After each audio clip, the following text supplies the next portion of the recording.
depending on the target outcome. So the gap filling is another term of the variant as the student fills the several gaps in the discourse depending on the target outcome. So provide the synonym for target words in a paragraph. So direction, give a word that has the same meaning as the word inside the parenthesis. So pangitaon daw nimo ang same meaning, which is ang synonym. So more than a few people can cause fine dining with blank costly. So pangitaon nimo ang i-fill nimo ang gap, which is na siya given na ang word, pero pangitaon nimo ang word nga na ay parehas nga meaning ani. So basically ang synonym. So dining in a restaurant. So well-trained blanks at the top of their profession can make their good blank in this place. Who can cook can bring blank to this restaurant. So there's a gap filling. It's basically fill in the blanks. But the twist niya is mag-provide na sila og word, then pangitaon lang nimo ang synonym ato na word, then mo iput sa blank as the answer. So expert in test development agreed on some helpful guidelines in the construction of completion items. So there should be only one correct response to a complete statement. So a quadratic question is a quadrilateral with 4 equal sides.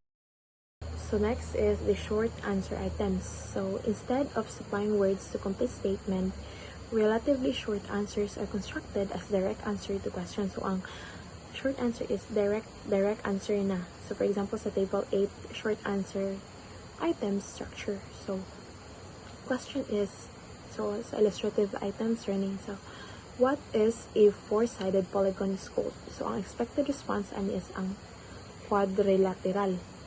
During what period was Noli Me Tangere was written by Dr. Jose Rizal? So Spanish period. So how much does a book trader gain from the book he sells? 150 if he gets 30% more than what he pays for it. So 45. So diri is direct answer na siya. Mag-provide na ka diri sa imong answer. Okay, next is writing short answers. Similarly to follow the guidelines in writing completion items. Here are those given by Macmillan. So first, state the items so that only one answer is correct. Second is state the items so that the required answer is brief. Third, do not use questions, verbatims from the textbooks and other instructional materials. 4 is designate units required for the answer. So how much does the food caterer charge? So improve your questions by how much does the food caterer charge per head. So basically mag-specify lang niya per head. Okay.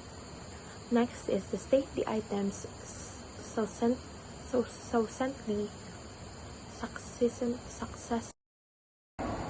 So the two supply types, completion and short answer items, shared common points. So assessment basically plays a vital role in measuring students' learning and progress and mastery of competencies.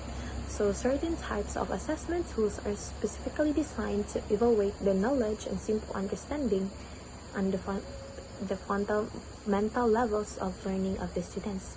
So among these are the completion and the short answer test, which effectively measure both declarative and procedural knowledge through structured objective items.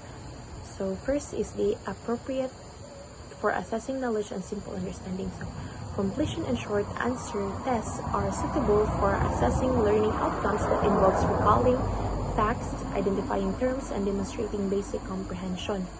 These assessment forms focus on the measuring of the student's ability to remember and express information accurately, which reflects their understanding of the fundamental concepts. Next is capable of assessing both declarative and procedural knowledge.